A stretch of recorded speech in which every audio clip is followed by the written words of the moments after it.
This is Villa Alicia Intimate Accommodation. Samahan niyo ako at libutin natin ang kanilang garden at pavilion. Ito yung swimming pool nila, maliit lang. Doon lang sa camera. Sabi na yung cellphone naman pala yung camera eh.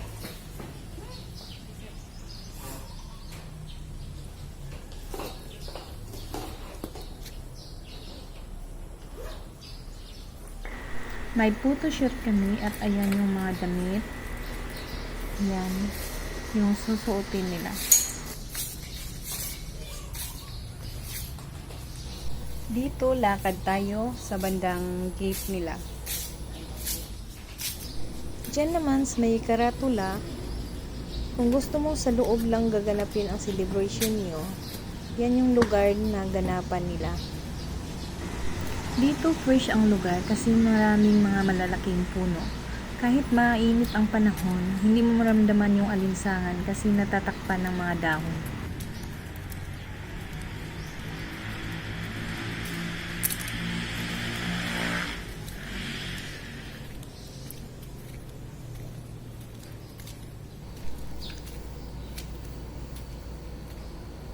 At dito, ito naman yung office nila. Ayan. Dito lakad tayo sa bandang harap. Makikita natin yung mga halamang tanim nila.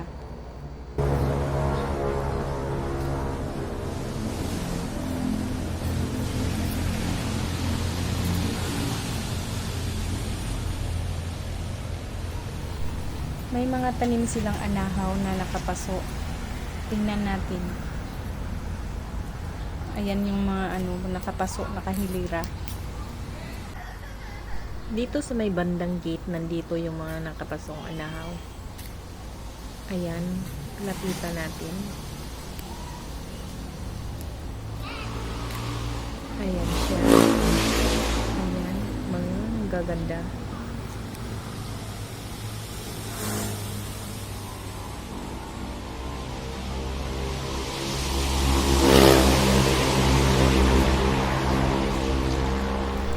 Punta tayo doon sa may bandang baba.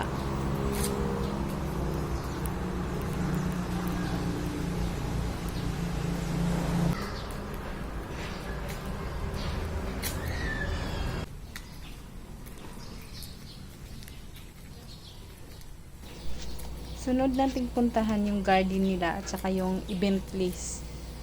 Tingnan natin yung mga magagandang halaman doon sa garden.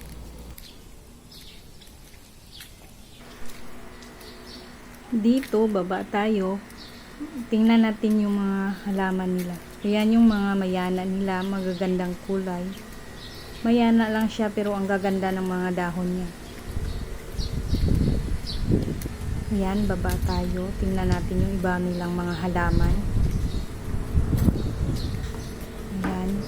Dito, makikita na rin natin yung bulwagan nila. Ayan siya.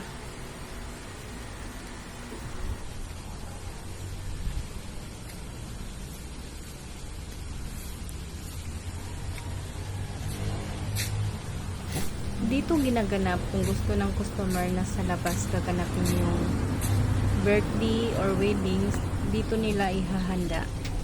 Ayan, maganda siya. At dito, baba tayo. Tingnan natin yung sa baba. Ayan, malawak siya. Dalawang place ito, meron din doon sa taas. Ito naman, ito yung nasa baba. Mamaya puntahan natin yung doon sa taas. Yan, ikutin natin para makita nyo ang buong lawak ng lugar.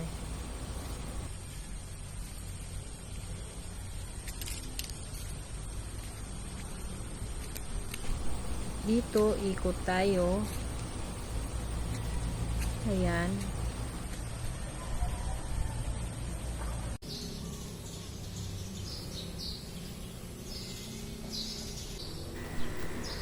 Baba tayo dito, titingnan natin yung rebulto. Ayan, yung sinasabi kong sa taas. Mamaya balikan natin yan. Baba muna tayo dito. Titingnan natin yung lugar doon.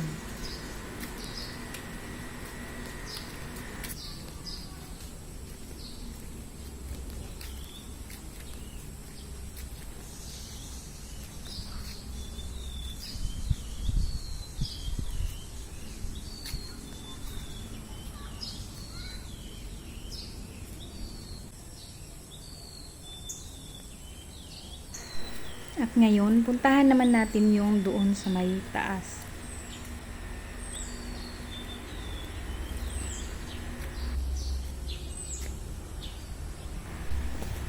Ito yung sinasabi kong sa taas. Ayan. Kita natin yung view. Ayan yung view niya. Kung sinong gustong mag-abil dito at malapit kayo sa Tarlac, ayan yung lugar. Ayan, malawak siya. Under construction pa ang lugar na ito, kaya marami pa silang dinadagdag.